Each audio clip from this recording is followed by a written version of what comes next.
চিত্রটা কি হবে আপনারা যদি একটু চিন্তা করেন। বিএনপির মতো একটা বড় দল, জামাতের মতো বড় দল, আমরা যারা আছি এখন যে অবস্থা দেখতে পাচ্ছি, বিএনপি জামাতের মতো বড় দলগুলো বা মিত্র সংগঠন যারা একসময় ফ্যাসিবাদের বিরুদ্ধে যুগপথভাবে লড়াই করেছে, ঐক্যবদ্ধভাবে লড়াই করেছে, আজকে তারা একজন আরেকজনের বিরুদ্ধে বলতে গিয়ে বিদ্বেষ ছড়াচ্ছে। এমনকি শুধু বিদ্বেষ না, সেই পুরানো বলা চলে আওয়ামী বয়ানের অনেক কথাবার্তা আমরা প্রতিষ্ঠিত করে দিচ্ছি আমাদের কথাবার্তার মাধ্যমে। তাহলে আমাদের মিত্রদের মধ্যে যদি এই ধরনের একটা বিভাজন এবং বিভেদ থাকে, তাহলে নির্বাচন বানচাল করার জন্য কিংবা ফ্যাসিবাদকে ফিরে আসার জন্য অন্যদের তো লাগবে না। তো সেই জায়গা থেকে নির্বাচনটা একটা নির্বাচন আমরা করতে পারি কিনা সুষ্ঠুভাবে, সেটা আমরা ব্যক্তিগতভাবে সন্দিহান। পুলিশ সহ প্রশাসনে আমরা বারবার বলছি যে তাদের মোরালিটি ডাউন হয়ে গেছে। গত এক বছরে তাদের মোরালিটি বুস্ট আপ করার জন্য কি পদক্ষেপ নিয়েছে? এই ধরনের কয়টা অভিযান পরিচালিত হয়েছে, কয়টা দেশের চিহ্নিত দুর্নীতিবাজ লুটেরাদেরকে গ্রেপ্তার করা হয়েছে।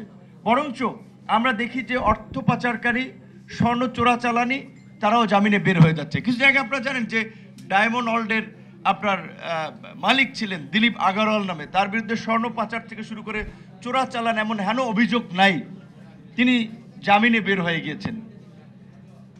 এখন কিভাবে জামিনে বের হচ্ছে খোঁজ নিয়ে গেলে দেখা যাচ্ছে যে আমাদের রাজনৈতিক নেতৃবৃন্দ পরে এই ক্ষেত্রে তাদের পক্ষে দাঁড়াচ্ছেন, সমর্থন করছেন।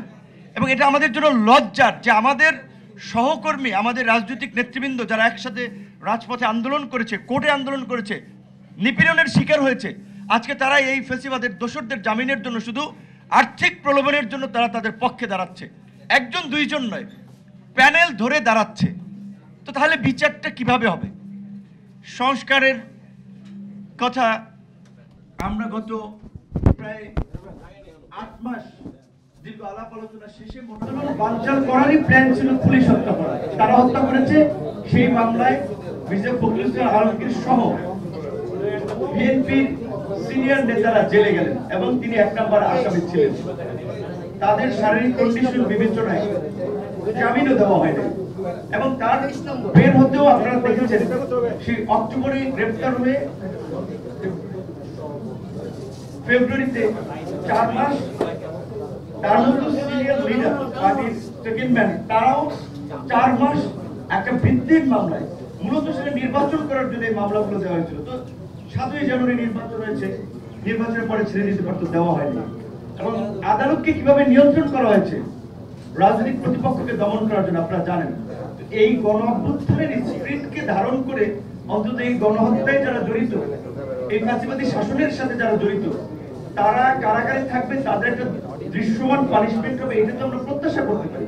সেখানে কিভাবে 4 ঘন্টায় 800 মামলার জামিন হয়? আমাদের বিচারক মহোদয়দের কাছে আমাদের প্রশ্ন, যেটা প্রধান বিচারপতি আমরা পত্রিকার মাধ্যমে দেখলাম যে তিনি এই বিষয়টি খোঁজ খবর নিচ্ছেন যে তিনজন বিচারপতির বিষয়ে।